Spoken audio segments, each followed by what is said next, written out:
Hi, and welcome to Two Guys Philosophise with Sean Lake and Peter Wise. This episode is called Devils, Demons and Shamans, but there's a lot of other weird and wonderful stuff as well. Hope you enjoy. If you do, please subscribe. Hi again, everybody, and what? Hi. Hi. Hello, welcome back. Good to see you folks. We both, I'm not going to speak for Peter right now, but I'm like pretty nervous. Our YouTube channel has gone up now. Yeah, weird, man. We've got two views. We've got two views, and I'm so stressed that they don't like what we've put up. But yeah, considering it's probably family anyway. Yeah, now what was this? I mean, we sit here and we chat usually before we do these podcasts, and suddenly 5 minutes before we switched the camera on, I became really, really nervous.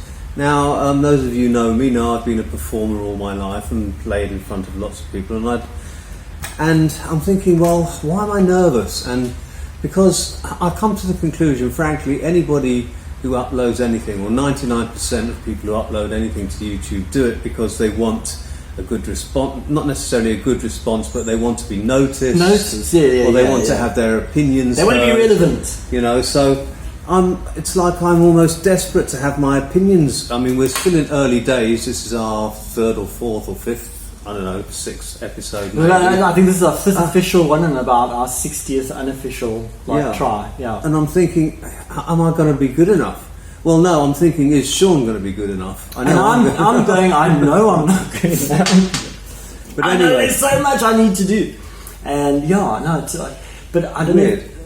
Yeah, but we were talking earlier and it was very interesting. You come from a performance background, whereas I come from a non-performance background, never performed in my life before. So you, obviously, when you get in front of a camera, you want to do that performance. Yeah. You want to do the performance thing. But I've got no script, so I'm shitting myself. But I mean, YouTube is a different monster. YouTube is a different monster altogether. It's not.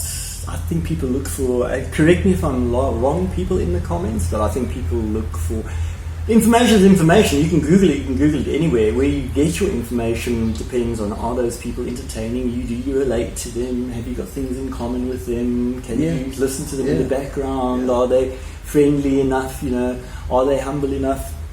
And we are, because we don't actually know anything. So we're so humble. We are so humble. The two most humble guys in the world. You don't understand how humble we are. Right, so look, today I wanted to talk a little bit about devils and demons and all things similar.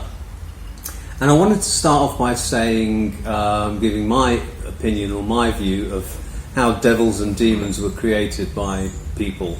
And then Sean will ultimately tell me there are such things as devils and demons, whereas I believe there are no such things as devils or demons.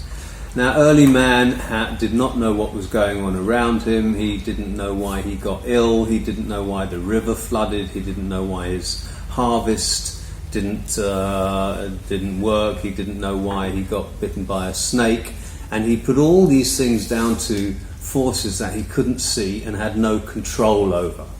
So then he invented more gods that were more powerful than all these animals and all these things. He invented gods that if he placated these gods and if he appeased and praised these gods, that they would help him to survive and they would protect him against these sort of things, and thereby giving him the illusion that he had some control over his environment. Mm-hmm. Does that make sense? Do you get what I'm saying? So I think devils and demons were actually, if you saw a streak of lightning, such a powerful event, and you'd only just become a Homo sapiens, what would you think? My God, that's something bad, and these bad things eventually became sort of demonized and so forth in all various different writings. But so it was the bad things, the demons, that came first, and then it was the God that came to battle these demons.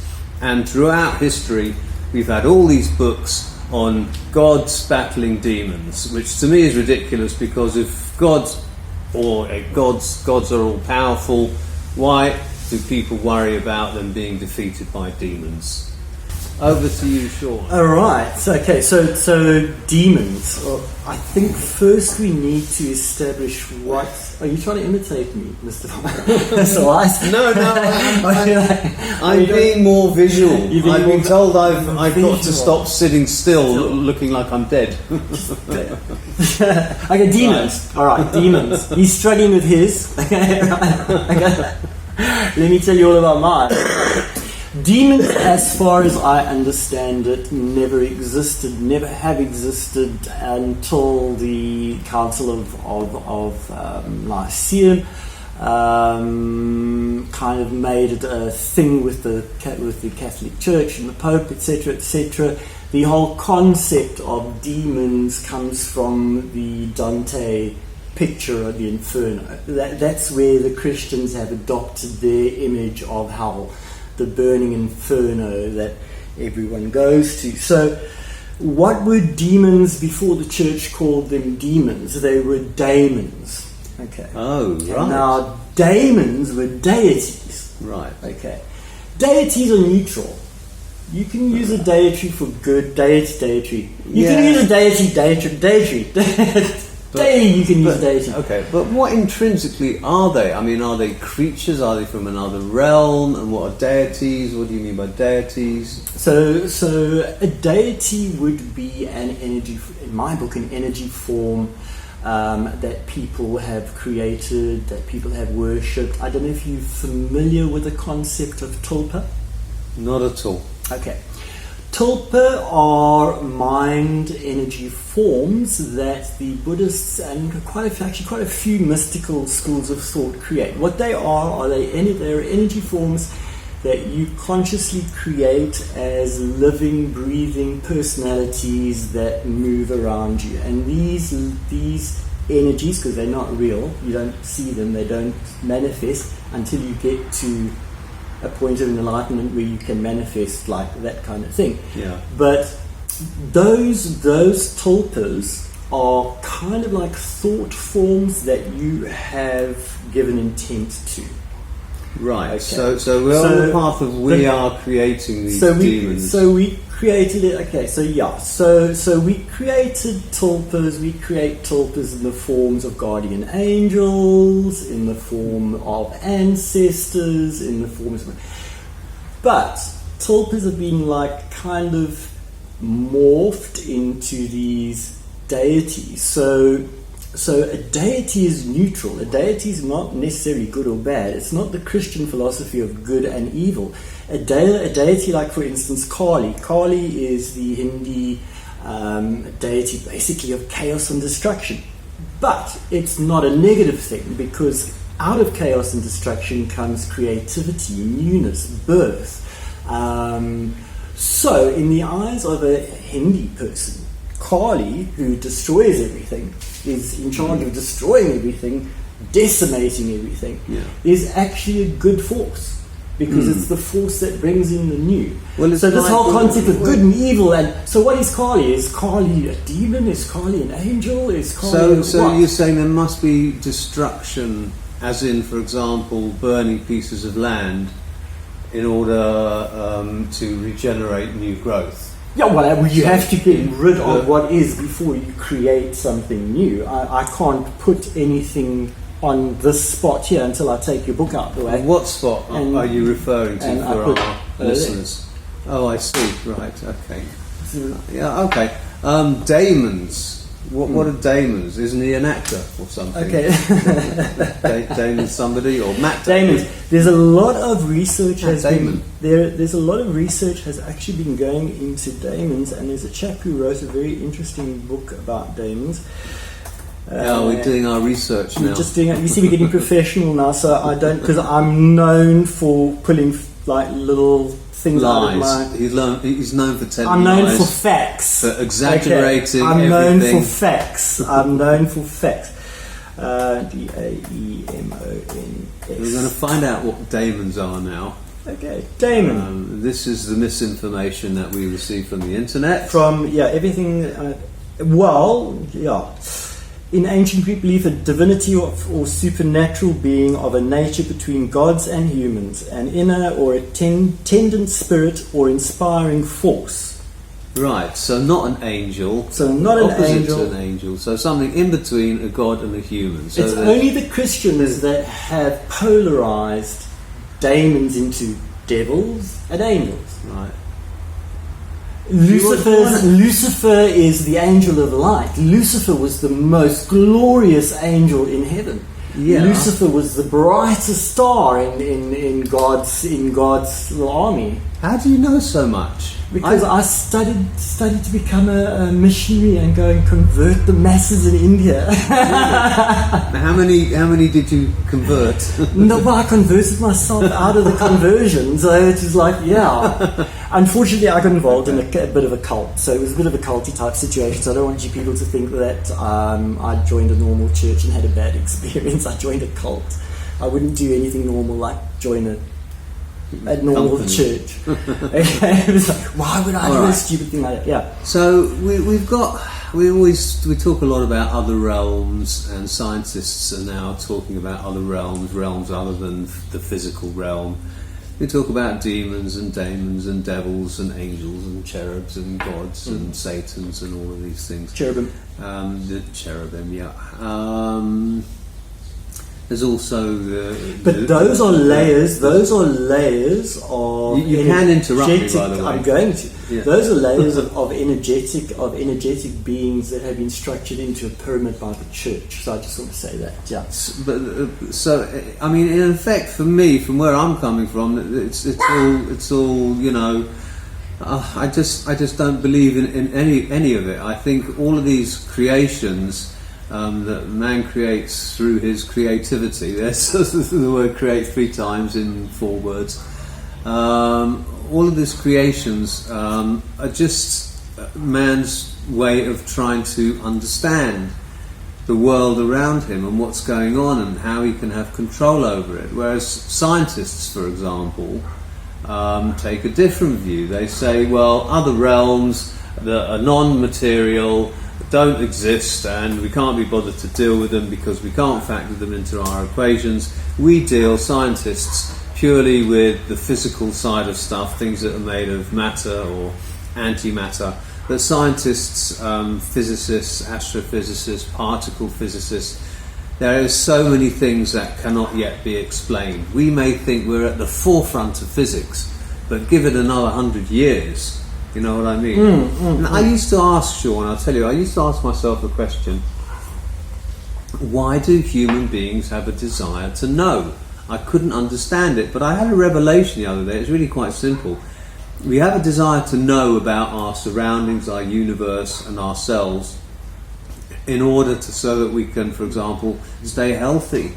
That we can navigate safely. That we can navigate safely through this life and the best way possible, the most comfortable way possible. And of course, all these great scientific discoveries have given us a much greater knowledge of our universe. Well, they've given us more questions. They've given us lots of answers, but they've opened lots of doors. There's a lot of things that are still said as fact, which are simply not fact, like the Big Bang Theory, for example. But with regard to other realms, I hate to use the word consciousness again, but with the realm of consciousness and things like that, you know, scientists are now coming to a point where they're saying, well, what now? You know. Okay, so my question to you is other realms and blah blah blah, gods and demons and daemons and tulpas and the whole thing. I've just pulled up tulpas here quickly. Yeah. On our trusty Wikipedia. How do you spell tulpas? THULPA. And it says, lists the ability to create a mind-made body. It's called the Manomayakaya. What the? I mean, to me that's... As one of the fruits of contemplative life. Okay, so contemplative life. Okay. Commentarial texts such as the blah blah blah blah blah Vishnu blah blah blah blah blah state that the mind body is now the Gautama Buddha and So basically what they're saying is that, tulpas are made by your mind. They're a mind energy. They really do exist in an energy form, and they can assist and help you do certain things. Says who? Says the Buddhist religion, the Buddhist understanding. Yeah, I've got the Buddha. Okay, so there's a difference. There's the Buddhist this understanding. This is Indian Buddhism. Because every individual takes their philosophy or religion in a different way. Okay, well, let's take it from the esoteric thing. Tulpa is a concept in mysticism and the paranormal of being the object which is created through spiritual or mental powers. It was adapted by 20th century theosophists from Tibetan spiral pa, Tibetan wise, blah blah blah blah blah. Wikipedia it, people, because I am slaughtering these Hindi names, which means emanation or manifestation. So, emanation and manifestation. I still don't know what a tulpa is. To me, I didn't understand half of that. No, I didn't understand any of that. If I put enough energy into a guard dog that's going to protect me. A what? A guard dog. Let's say a guard dog. Okay, our tulpa is going to be a guard dog. All right. So we will, in meditation, we will sit and we will create the tulpa. We will see the tulpa's form. We'll see the dog's form. Okay. We will see the dog's personality. In meditation. In meditation, we will create. You create that. You put that vibration out, that energy. Create that energy. You start getting that energy together. It doesn't happen overnight. Right. I'll tell you about George. It doesn't happen overnight. It happens over a couple of weeks, but eventually that energy becomes an entity. It becomes a thing. It becomes a consciousness of sorts. Okay. So now you have created that tulpa, but you create tulpas for reasons. Okay, so that tulpa we've just created as a guard dog is going to be a guard dog. So in the spirit, if there is any negativity coming your way or any danger coming your way, that tulpa will go out and either protect you. Either get rid of it out of your path or warn you. But this sounds like mumbo jumbo, pray to the guardian angel. I mean, it's creation. It's your ability. You're a god. You are a god. You can create anything. This is just a formula. Well, this is what I'm saying. But why do you have to create something if you already are? Well, I don't want to say we're all gods, but we are all gods. We are all. How can I say we create our own lives to a certain degree. I don't want to go into it too much right now because I don't know anything about it. So why would we need to make tulpas? Why do we need to have churches? Why do we need to have gurus? Well, this is because we need to project the responsibility onto everyone else, onto everything else. We need yes. I can understand that because. I think a lot of people are scared of responsibility. Look, a lot of people are still searching. We've always been searching, and I suppose we'll always continue to search to better ourselves, to be able to feel that we're more in control. I mean, let's face it, there's been some fantastic research done with regard to the weather. I mean, the weather forecast, we take it for granted, but how wonderful is that you can more or less predict the weather for the next coming week. So we've made huge advances. These stories of daemons and all things that were written in ancient literature, like the Book of Enoch, for example, which I'm going to come back to in a second because I want to ask you a question. A lot of them are just sort of stories that were the beginning of our understanding of our world as far as we've got today and our understanding of ourselves. So all the time we've been learning, but now perhaps we have to learn in a different way. What I did want to ask you about was something you mentioned to me called the Archon deception. Oh yes.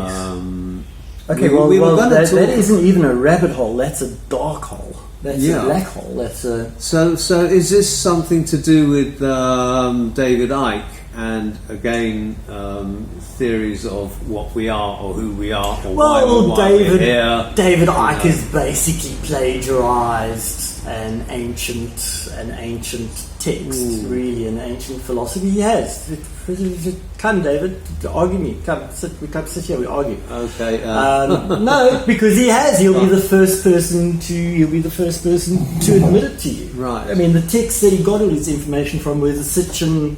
Yeah, so again we've got, novels. we've got all these ancient things. Now we've got something called archons. We've had the ones that came from the Pleiades. What were they called? I don't know. Okay, so it's now we've got archons, and we've got all these different fuddy-duddy types of beings that, as far as I'm concerned, I don't believe in, don't exist. But I may be wrong.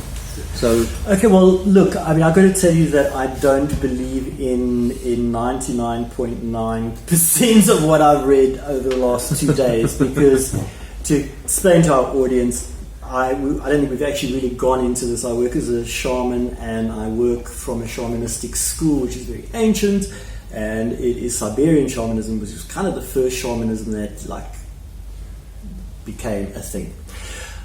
So we have very fixed and very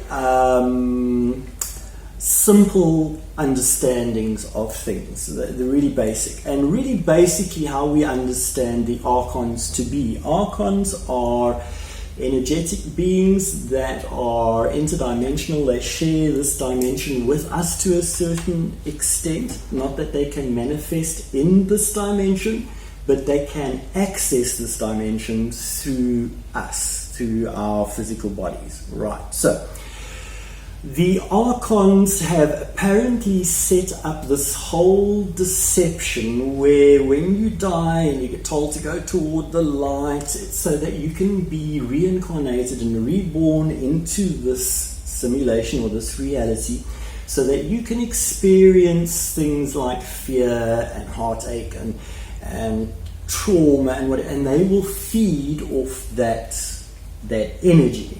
Oh, that just gives me pictures in my head of blood-sucking alien monsters. Well, basically energetic vampires, yes, and they thrive on lesser energies because they're from a lower vibration. So they thrive on things like misery and depression, but they also get fed from things like happiness. So they're around us the whole time, but you can't detect them. You can't detect them. They're interdimensional, so you can detect them. But let's just not get off the point. We'll get into how you can detect them.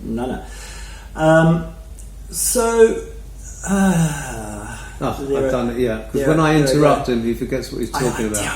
And the same happens with me. So the archons. So the archons are the interdimensional race who are apparently running this con where they trick us into reliving incarnations so that they can feed off the physical and emotional energy that we can give them, which is why they introduce things like terror and heartache, and they kind of put these things in our past so that they can create that energy war. But they will occupy, because they cannot possess you, but they can occupy you. They can give you wisdom and knowledge and stuff like that. So there is the conspiracy theory that people like George Bush and the Bush family and the Soroses and whatever have literally signed over their rights in this world to the archons so that they could have long life, riches, anything they wanted, debauchery, without any karmic consequences. In exchange for those people creating the pain and the suffering and the wars and the whatever. So the payoff is George Bush and them, quite profound. Yeah, so George Bush and them and all these like leaders, they make the little wars. All of us suffer, and the archons feed off that suffering. Where do the archons live? They're interdimensional, so they are in between these two dimensions. Physically, they're not in this dimension, which is why they need us. They're in a spiritual dimension, which is in a lower vibration. Right. So they can only really cling on to people that have low vibrations. Right, meaning they're people who are worried, nervous. People who buy into the deception. But if you don't, I mean, from our understanding, now I'm going to butt in, but I have to. From our understanding in Siberian shamanism, it doesn't work like that at all. From our understanding, is we are gods. Okay, we are above these archons, these people. We have in agreement with these archons as friends, as allies. We have said to them, build this simulation for us, build this experience for us. Give us this experience, because in heaven, in spirit, there is no suffering, there is no pain, there is none of that stuff. It's all very boring. So to come down here and experience it and have another race of interdimensional people actually surprise you with this like wonderful thing, feed off your negative energy, which it's not going to cost you anything, because it's just it's just the expression of your experience that they're feeding off. Okay, shut up now for a second. So what you're basically saying is the President of America could sustain a famine in somewhere in Africa in order to create a lot of fear, so that these archons can feed off our fear. But you say, if we're in a lower state of vibration, being worried and stressed the whole time, we're part of the deception. But we don't know that we're being deceived. Who knows that we're being deceived by this archon deception? I don't know if this is all bollocks. I don't know either. It's a conspiracy theory. It's another theory. It's a theory, and I've just given you the base of the theory, but it's a theory that has been taken by a lot of people and run with. It's a very old thing. It's not new. It comes from the Book of Enoch. Which was written thousands of years ago. Before the Bible. Before the Bible, but.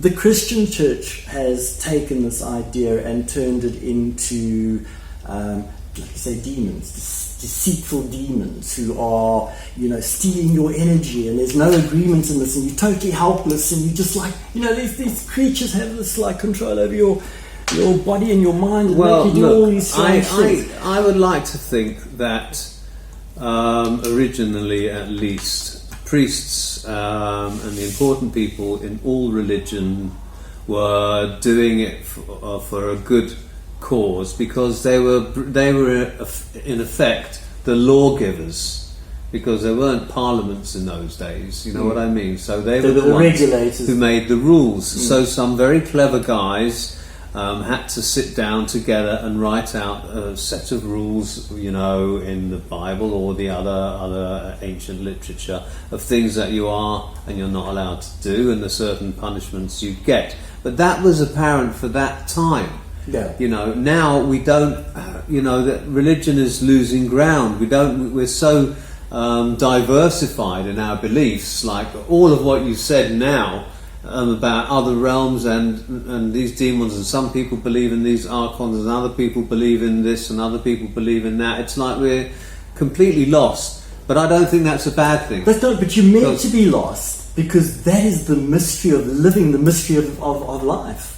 That's why we're here. It's to remember. But I don't want to be remember lost. Doesn't mean to remember. It means to remember. It means to put things together again. Why would I? Okay. If I was sort of before I was born, let's say I existed, my consciousness existed in some form, why would I choose, I'm not necessarily saying me myself, but why would anyone choose to have a life full of pain, starvation, trauma? Why would you choose to have a life of absolute bliss, a life of knowing absolutely everything, a life of no experience, a life of what do you mean no joy, a life of because this physicality is the only place where you can have these experiences.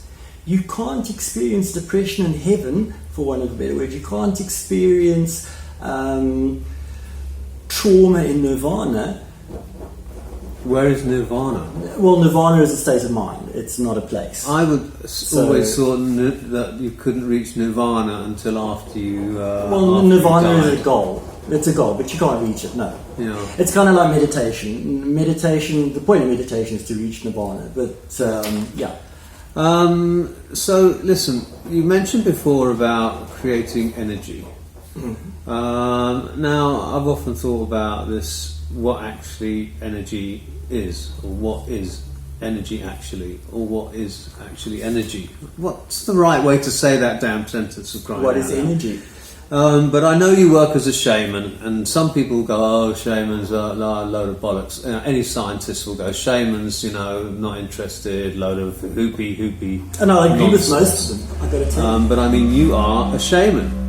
How did you become a shaman? What does it involve? I mean, do you connect with other realms? I mean, I personally would like to hear a little bit, because you know a lot about a lot of things, and that constantly amazes me, quite honestly, because you look like a fucking idiot. Why do I always feel like But creating energy, like creating these, tulpas or whatever it was. So, the questions come to mind. So, what do you mean by creating energy? What energy? What is energy? Are there different kinds of energy? When you're a shaman, do you work with different forms of energy? As a shaman, you work with different realms. So we don't work on the physical at all. We don't do any work on the physical at all. It's if you are seeing a shaman with lots of feathers and beads and whites and rattles and stuff like that, you are, in my opinion,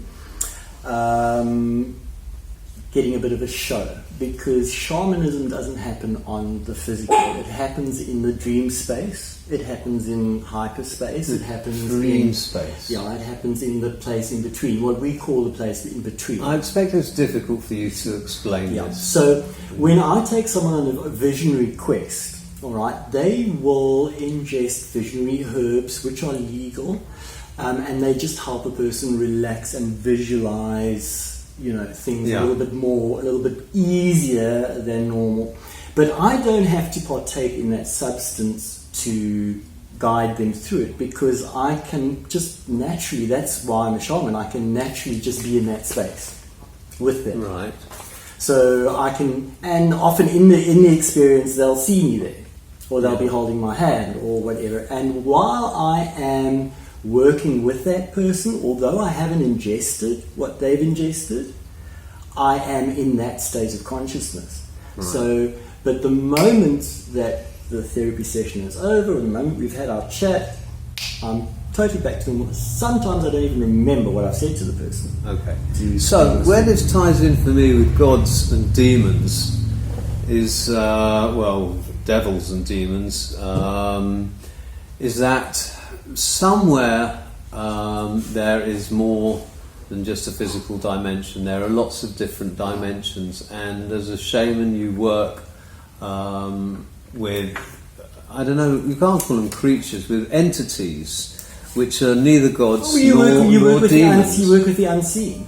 I mean, don't be arrogant and think you're the only thing that's walking around this physical, reality that we call this. Yes. No, we can only see about 2% of the whole spectrum of light. So we can't see anything. We're actually blind. And you can't tell me there haven't been moments of inspiration or moments of warning, or that little voice in your head that said, "Don't go that way today," or "Don't do this today," or "This is not a good idea. That's not a good idea." I have a gut feeling. You have a gut feeling, and that is it's the thought forms, I think, that you put out there to bring you that information. So I believe personally that we put thought forms out to gather information all the time. We put out minor consciousnesses, minor tulpas to go and get little bits of information. Like I recently had an episode where there was nothing on this planet that physically showed me what I felt, but I felt it. There was a gut feeling that I had. I don't understand what you mean. With a little incident I had in terms of business. I had a gut feeling that there was something wrong. I see what you mean. So there was something wrong. There was nothing physically telling me that there was anything wrong. As a matter of fact, it was opposite to that. But there was something was pinging back at me. It was going like, "There's no logical reason for you to believe this, but Yeah. Something's not working. I think it's a good lesson. Go with your gut feeling. Oh yes, definitely. Okay. I was thinking. Okay, so through all the time that man has evolved, we've gone through phases of We're essentially inventing God's gods. tulpas. Shh, quiet. Sorry. True. It's so profound though. We are God's tulpas. I'm making a t-shirt. So all the progress we've made technologically, scientifically, and medicinally and otherwise has come to a point where we're no longer just in a state of having to survive. We're now in a state where we are thriving. But I think we are in danger of going over the hill and thriving too much, because there is, in my opinion, too much going on in the world, too many things happening in the world, too much information. What's this going to lead to? A massive jump in the size of the brain in order to deal with all of this information? I don't know, but we can definitely thrive on this planet. There are those who still don't thrive, but there are plenty of people who thrive on this planet. So I think we now have to kind of be very careful about where we spend our money, as it were, with regard to research. We should definitely be researching consciousness and physical health. Yes, definitely. But with regard to sort of doing research and people spending their time with ancient, I don't want to say fairy stories, but they are. They're creation stories. They're creation myths. Yeah. I mean, they're creation myths. Yeah. They are. So when you talk to me, you're not talking... And when I'm talking to you as a shaman, I'll tell you that this is not real. These are myths. These are stories. Shaman are storytellers. They tell you stories so that you understand things that can't be explained. So it's a bit of the placebo effect. But yeah, shamanism works a lot on the placebo effect. Shh, it's between us. Right. But as a shaman, you have an innate authority. The name, just having the name shaman gives you this innate authority which allows you into the energy of people. Because they figure you're a shaman, I don't have to put up walls, I might as well just leave them all open. He's a shaman, he can read me anyway. So there's a lot of placebo effect as well, and the more what worries me about shamanism in the state of shamanism today is that people go on 3-day ayahuasca retreats and they come out proclaiming themselves shaman, and shamanism does not work like that. Shamanism, there are set ways you become a shamanism. The way I became a shamanism was ancestral. I have the ancestral shamanism, but then I also had a chronic illness that I cured myself, which is a stipulation of being a shaman. That's very profound. One of the things that you need to do to be a shaman is you need to overcome whatever. So why I don't like using shaman is so overused. It's so bastardized. It's so got it. Yeah. The shaman was the wise old man that was a little bit loopy, that you would like go and chat to about your problems. Who would give you there you go. There you go. Who would give you like another perspective. A little bit loopy, wise old man. You've just described yourself perfectly.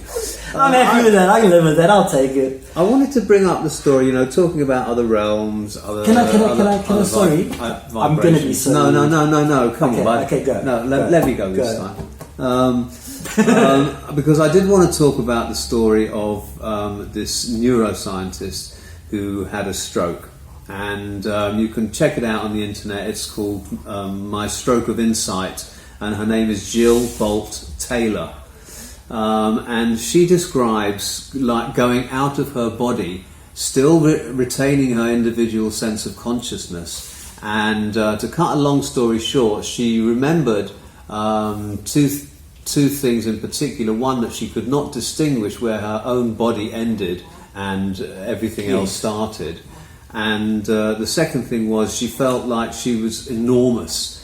And when she kind of focused on her body, she thought, my God, how did I ever occupy that tiny little thing? Because she felt, and she goes on about how she felt completely connected to everything, but she was talking from the point of view of individual consciousness. This is a neuroscientist, Jill Bolt Taylor. She shouldn't be believing in these things. Yet she does, because they are real. They are real. There are other realms of consciousness out there. There are differing degrees of consciousness out there, and so on and so forth. So sorry to stop you interrupting me there, Bud, but you can interrupt me now. I'm trying my best. I'm getting really good at this. Yeah, but I'm getting really good at this. I'm going to have to toughen up on you now. Yeah, okay, God, okay, look up. Her experience is a very valid, as far as I'm concerned, look from a layman's. Although she's a neuroscientist, she's not a professional in other realms. So for somebody with that kind of background, thinking logically, technically, whatever, to have gone into that space, things that, like you said, she felt like she didn't have any limits to her body. Yeah. She felt like she was the universe, because you are the universe. And when you come back from these visionary states, one of the things that happen to you is you get this panic. What am I going to bring back with me? What do I bring back with me? There's so much. What do I bring back? What wisdom do I want to bring back with me? And generally, it's not the wisdom that you went in for. It's not, why did your boyfriend leave you? Right. Okay. It's like, why the hell do I need a boyfriend to complete me? Yeah. So while you're in that visionary state, what you wanted when you went in changes completely. So you sit with that feeling that there's so much. What do I bring back with me? What do I contain in this body? Right. Because I can only contain so much. But it's actually, thinking about it now, why do we need consciousness? Why could we not be just like be robots without being self-aware? Just doing what we're doing. Well, because just living our lives. Well, because because from this need to know what our environment was like, became a desire to make that environment better, I think, or more comfortable. Yeah. And I think that was probably one of the first conscious steps towards consciousness, is right. to take information like this is a safe cave, and then like expand a little bit and like, oh, you know, we'll make this area that, and we'll burn the fire here, and right. you know, that was kind of like a base consciousness. So look, so what my views are now turning into is that consciousness is kind of, what's the right word? Not evolving. Consciousness is morphing. Let's say is morphing itself. It is all over the place. It is. Well, consciousness is everything we're morphing into. Consciousness is infinite, and it is everywhere. Although we can't see it, obviously. Therefore, it is not in us. It is us. It is us. But your question was, why do we need it? Why do we need consciousness? Yeah, it's like, why do we need to be self-aware? If the what you call them, wanted to get a workforce to dig gold for them in their minds, why did they build conscious people who would then rebel against them? Why didn't they just build the fucking robots? According to that myth, it was a little bit of a fuck up, and that's why there was a flood, and they destroyed that batch of people, because that batch of people, like, you know, could. There are so many myths. There are so many myths and so many ways, different religions and beliefs, right off all the mistakes. There are just so many. Okay, you know, it's really simple. And it's really, really simple, I think. I mean, but it's funny, really. Consciousness has always been there. It always will be there. We're evolving into consciousness. But you know, everything will be a myth until it's proven to be true. Yeah. But then things that have proven to be true in the past have subsequently been proven to be untrue. But only because our tools of measurement are different, though, if you think about it. I don't know, man. It's because our technology has advanced a little bit more. It's because our tools of measurement have changed. It's because... Well, what do you mean, for example, when you said before, you are the universe? I know that's the title of a book. I can't remember who it's by. What does that mean, you are the universe? The universe is in us, and we're just projecting out there everything. This is our picture, but we don't have enough control that we can form perfect lives for ourselves. You know, what does that mean? What is a perfect life, Peter? What would be a perfect life? Knowing what was going to happen to you tomorrow, knowing that you were going to be happy at 2:30, knowing that this event was going to come up, knowing that your car was going to run out of petrol. It's like, No, you're talking about knowing the future. I'm talking about a perfect life of waking up in the... Well, I suppose I agree, perfect life, then you don't... And knowing that I'm going to have a day where I've got no worries. Why not add a surprise button? But why would I want to add a surprise button? Because I'd be so freaking bored.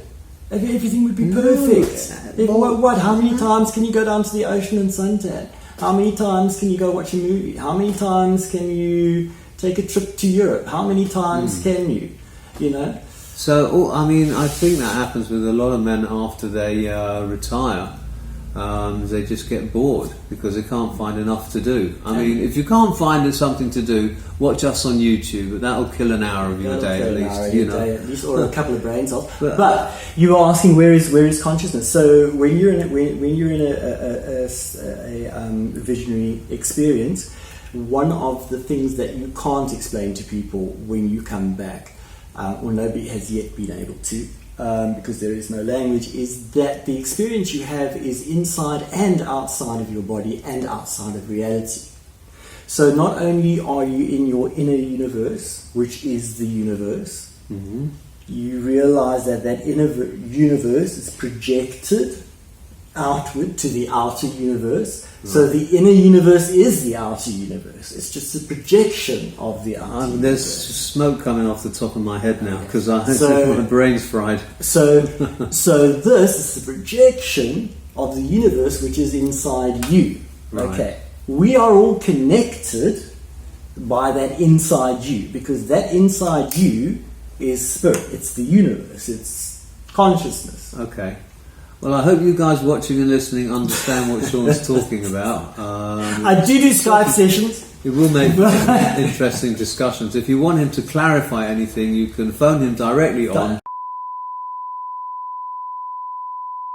No, honestly, in all honesty, like, I know we ramble off and people are bound to have questions. Please, I'd love... It stimulates me to do the research and look into things. So if you have a different opinion or you're offended in any way, please let me know so I can actually research that, because I'd like to expand my consciousness as well as yours, hopefully. Right. So look, again, we're talking about consciousness. Why the hell did they make that word with so many letters? Well, why did they make it with so many meanings? Why? Well, we're just finding out the meanings now. Consciousness to me is like who are the Igloo people? Listen to me now. The Inuits. The Inuits. Yeah, they've got 30 names. 40 names for snow. Okay, we've got one name for this thing called consciousness. Yes. Duh. Yeah. I think now we're at the age where consciousness is going to have to be explored much more. I don't know how that's going to be done, but it can only be explored by yourself. It can only be explored by your personal opinion, because I don't share the same consciousness you share, and my consciousness inhabits, as far as I'm concerned, as far as I understand it, my consciousness lives in a completely different universe to your consciousness. The fact that we've agreed to have a friendship and a relationship and mix our little universes together. I think, what? The fact that, we can't help but think life is important. But it's weird, if you look up on the grand scheme of things, you're looking at a universe which is something like 40 or 50 billion light years across. That is a very, very big number, take my word for it. And then you look down through all the billions of galaxies, and each galaxy contains billions of stars. Some of these stars have planets, making there even more billions of planets, and we're sitting here on one planet in the vast infinity of space. And Donald Trump is doing politics, and Sean is doing healing, and I'm doing nothing. We're actually not important at all in the grand scheme of grand consciousness, the grand oneness, the great universal mind. We're nothing. You mean zero? Why do we seem to matter so much? Well, you want to matter. You want to matter. The thing is, you don't need to matter. Everyone wants to matter. Everyone wants to make a difference. Everyone wants to be a film star. Everyone wants to leave an impression. Everyone wants to leave a legacy. There's no rule in the book of life that says you need to leave anything, because what are you going to leave that's going to be there in 10 years after you die? Well, for most people, or 100 nothing. nothing, or 100 years. For those exceptional people out there, they leave something that remains, but they're the exceptionals. You know, as far as I'm concerned, we have gradually learned to rid ourselves of our fear and our demons by finding out more about them. Which ones are just a load of made-up nonsense, and which are the things that we actually really have to be scared about. For example, tsunamis, hurricanes, asteroid impacts, because we can actually make a plan now. We're at that stage of science to do something about it. You know, we can minimise damage. We can even save the planet. You know, so we do need to keep on searching. I believe. A few weeks ago, I would have said, "No, we don't need to search anymore. We've found enough." But I think we do need to keep on searching. What I want to throw at you now is this. Just bringing it back one last time to this devils and demons theme that we had. Okay. Would you say that there's anything you're worried about from that respect after you die? Do you think there are devils going to be taunting you and things like that? I don't. I believe that your personal demons will taunt you, and I'll tell you why I believe that. It's because in visionary states, those are the only demons that appear. They're your personal demons. Okay. You know. So, are there any other demons apart from your personal demons? Are there entities out there? I don't know if there's ever been any proof on a physical level. Well, what do you mean when you say your personal demons? Your everyday worries? Well, your personal demons, the issues I had with my father. Okay. The trauma you suffered. The trauma I suffered when I was a child. Okay. Do you understand what I'm saying? Yeah. I do. Do you think we have emotions after we die? I know we don't. Because that's why we're here. Because the only emotion that exists in the other space, in the space beyond this, in the space in between, is bliss. It's happiness, is all-knowing. It's not even a happiness. It's bliss, and bliss is nothingness. Bliss is contentment. Bliss is bliss. Bliss is nothing. Okay, but Jill Bolt Taylor, the neuroscientist who had the stroke, said that she experienced a sense of individuality, and she experienced feelings of great joy and love and all that kind of stuff. Because she was visiting. She didn't physically... You're making up excuses. No, she was visiting. She hadn't physically severed that connection between life and death. Oh, okay. You understand what I'm saying? So you're not going to... Nobody's going to tell you they've come back from the dead, because nobody has come back from the dead. They've gone to the doorway, because if you die, you die. Yeah, okay. They've gone to the doorway. Nobody's gone past that and come back. No, they haven't. No.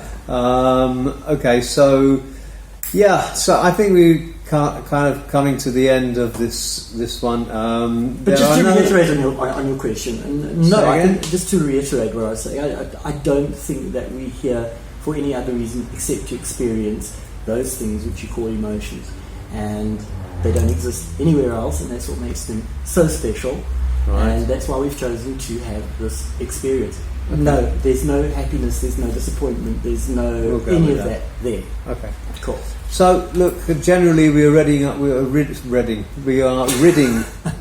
ourselves of our demons, things we don't know about, all the nonsensical beings that people have made up. Essentially, we're moving to a place of greater understanding. We'll never understand everything. I don't know what else I can say except, that's all, folks. I always get with the last little bit of inspiration. Let me try and think of something inspirational. Hey, folks, have a wonderful, wonderful, wonderful, wonderful day. As I've said before, everything we say is with a grain of salt. Have a giggle, have a laugh at our stupidity.